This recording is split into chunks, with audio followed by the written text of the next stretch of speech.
Sir నమస్తే. నమస్తే. So కవిత bail గురించి హైకోర్టుకి వెళ్ళిందని చెప్పేసి మనం వింటున్నాం. సో అక్కడ వెళ్ళినందుకు బెయిల్ వచ్చే అవకాశం ఉందా, లేకపోతే ఇంకా వాయిదా పడుతుందా? దీని గురించి ఏం చెప్తారు? కవితకు 2 కేసులు ఉన్నాయి ఇప్పుడు. ఒకటి ఈడీ కేసు, ఒకటి సిబిఐ కేసు. ఈడీ ఏమో మార్చ్ 15న ఆమెను అరెస్ట్ చేసింది. సిబిఐ ఏప్రిల్ 11న అరెస్ట్ చేసింది. సో ఈ 2 కేసుల్లో ఆమె రౌస్ అవెన్యూ కోర్టులో బెయిల్కి అప్లై చేసింది. సో కానీ రౌస్ అవెన్యూ కోర్టు బెయిల్ పిటిషన్ని డిస్పోజ్ చేసింది. ఆమెకు బెయిల్ రిజెక్ట్ చేసింది. 2 కేసుల్లో కూడా బెయిల్ ఇవ్వకపోగా ఆమెకు జ్యుడిషియల్ రిమాండ్ అనేది ఈ మంత్ 14th వరకు ఎక్స్టెండ్ చేసింది. యాక్చువల్గా ఆమె ఏమడిగిందంటే, నాకు ఇక్కడ తెలంగాణలో నేను స్టార్ క్యాంపెయినర్ని, సో క్యాంపెయిన్ చేయాలి, అందుకని మధ్యంతర బెయిల్ కావాలని అడిగింది. అంతకుముందు మనకు గుర్తుంటే మనం చెప్పుకున్నాం, వాళ్ళ చిన్నబ్బాయి ఎగ్జామ్స్ ఉన్నాయి, ఎగ్జామ్స్ కోసం బెయిల్ అడిగింది. ఆ ఎగ్జామ్స్ అయిపోయినాయి, బెయిల్ ఇవ్వలేదు. ఇప్పుడు కూడా ఎన్నికలు ఇంకా రేపటితో ఇక్కడ రేపు 6 గంటలకి ప్రచారం సమాప్తం కాబట్టి బెయిల్ ఇవ్వలేదు. సో ఇప్పుడు ఆమె హైకోర్టులో ట్రై చేస్తుంది. ఇంకా ఆమెకి వేరే మార్గం కూడా లేదు. ఎందుకంటే రౌస్ అవెన్యూ కోర్ట్ అనేది special court for this investigative ఏజెన్సీలు. సో ఈడీ అండ్ సిబిఐకి అది స్పెషల్ కోర్టు. దాన్ని ఎప్పుడైనా జనరల్గా ట్రయల్ కోర్ట్ అంటారు. ట్రయల్ కోర్టులో బెయిల్ అనేది ఎప్పుడు కూడా డిఫికల్టే. అందులో పిఎంఎల్ఏ చట్టం ప్రకారం అసలు బెయిల్ అనేది దాదాపు అసాధ్యం అన్నమాట. అందుకని మనకి గుర్తుంటే మనం చెప్పుకున్నాం కూడా, కేజ్రీవాల్ బెయిల్ కోసం అప్లై చేయకుండా ఏం చేశాడు తెలివిగా, తన అరెస్టును ఛాలెంజ్ చేస్తూ కోర్టుకు వెళ్ళాడు ఆయన. అందుకని అరెస్టును ఛాలెంజ్ చేసినప్పుడు కొంత బెటర్ అనమాట. ఎప్పుడైనా అరెస్టు ఛాలెంజ్ చేసినప్పుడు బర్డన్ ఆఫ్ ద ప్రూఫ్ అనేది ఇన్వెస్టిగేటివ్ ఏజెన్సీ మీద ఉంటుంది. అంటే ఈ ముద్దాయి నేరం చేశాడని నిరూపించాల్సిన బాధ్యత ఇన్వెస్టిగేటివ్ ఏజెన్సీ మీద ఉంటుంది.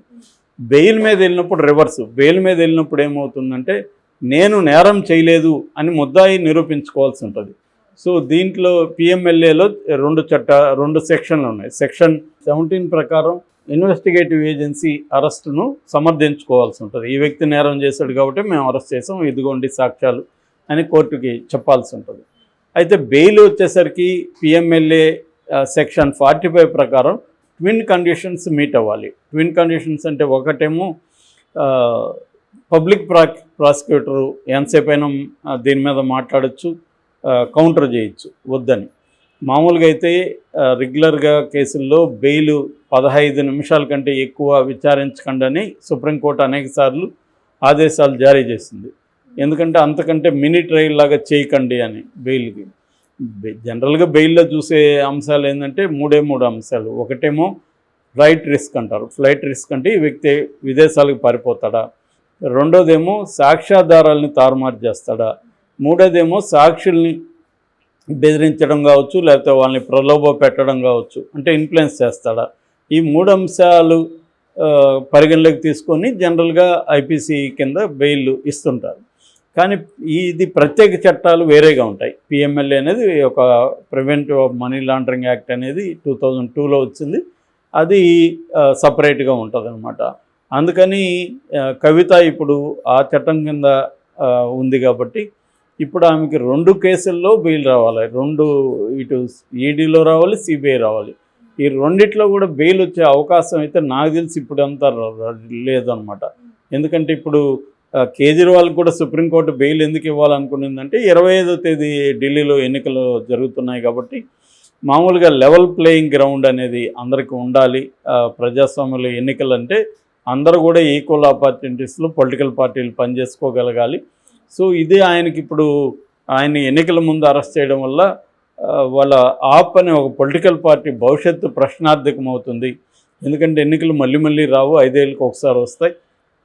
అందుకని ఆయనకు బెయిల్ ఇవ్వడం ద్వారా ఆయన వెళ్ళి ప్రచారం చేసుకోవడం ఈజీ అవుతుంది అని చెప్పి సుప్రీంకోర్టు ఆ విషయాన్ని పరిగణలోకి తీసుకొని ఇవ్వడానికి ప్రయత్నిస్తుంది.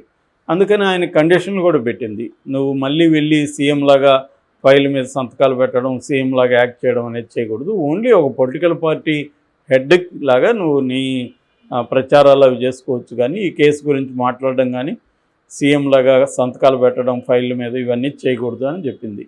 సో చాలామందికి డౌట్ ఏంటంటే ఒక సీఎం స్థానంలో ఉన్న వ్యక్తి జైల్లో ఉండి లేపు బయట వచ్చినా కూడా సీఎం లాగా లేకపోతే ఆ గవర్నమెంట్ ఎలా ఫంక్షన్ అవుతుంది అనేది చాలామందికి డౌట్ ఉంది. ఖచ్చితంగా అది కొంతవరకు ఇబ్బంది. ఎందుకంటే సీఎం అందరితో సమావేశాలు ఏర్పాటు చేయాలి, అధికారులతో సమావేశాలు సమీక్షలు ఉంటాయి, తర్వాత మంత్రివర్గంతో సమావేశాలు ఉంటాయి, ఇవన్నీ ఉంటాయి. కాకపోతే ఏంటంటే ఇప్పుడు ఎన్నికల కోడ్ అమల్లో ఉంది కాబట్టి మంత్రివర్గ క్యాబినెట్ మీటింగ్ అనేది అవసరం లేదు. క్యాబినెట్ మీటింగ్ ఉంటేనే ముఖ్యమంత్రి అవసరం.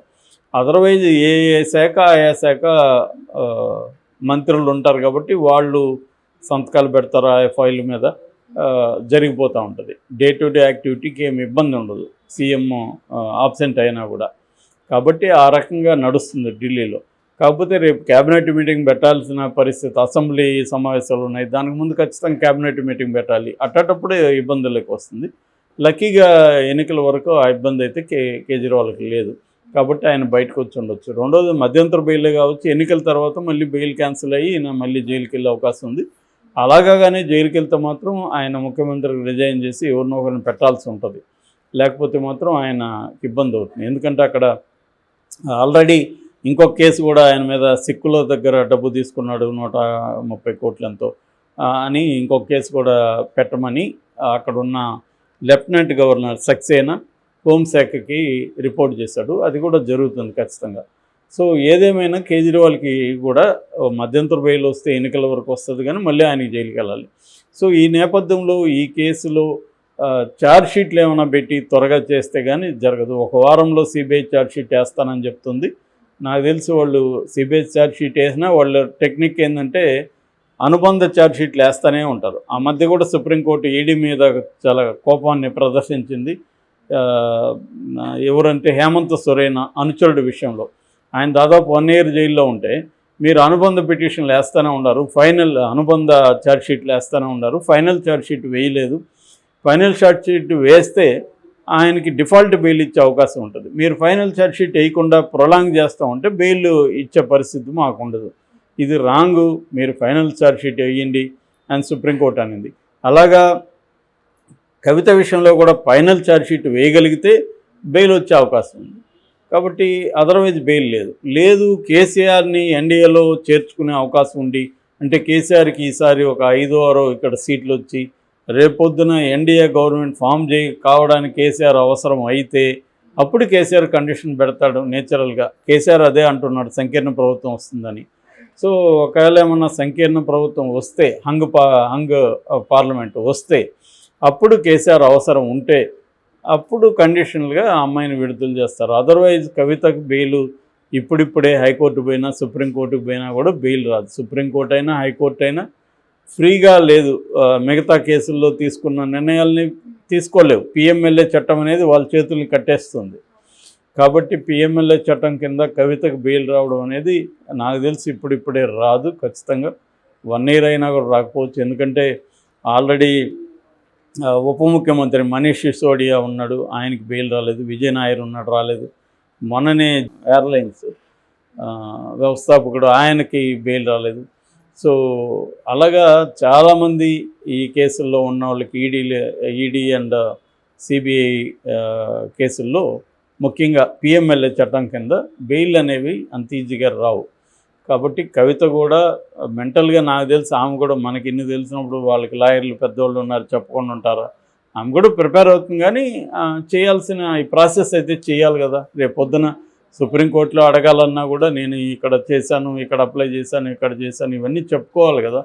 అందుకని వాళ్ళు లీగల్ ప్రాసెస్ చేస్తుంటారు. ఆమెకు కూడా ఇప్పుడు మంచి లాయర్ల బృందం పనిచేస్తుంది. సో అందుకని ఇప్పుడు ఆమె హైకోర్టులో అయితే పిటిషన్ వేసింది. ఒకవేళ ఏమన్నా మహిళ కాబట్టి ఈడీ కింద ఆమె అదే వాదిస్తుంది, పిఎంఎల్ఏ చట్టంలో మహిళలకు కొంత ప్రయోజనం ఉంది, దాని ప్రకారం నాకు బెయిల్ ఇవ్వండి అని కూడా అడుగుతుంది. ఆ రకంగా మహిళ, పైగా ఆమె ఆరోగ్యం బాగాలేదని కూడా ఆమె పెట్టచ్చు రేపు. సో ఆరోగ్య రీత్యా మహిళ అనే కాన్సెప్ట్ రీత్యా ఆమెకి ఏమన్నా బెయిల్ వస్తే చెప్పలేము, రిమోట్ పాసిబిలిటీ. అది తప్ప అదర్వైజ్ బెయిల్ రాదు.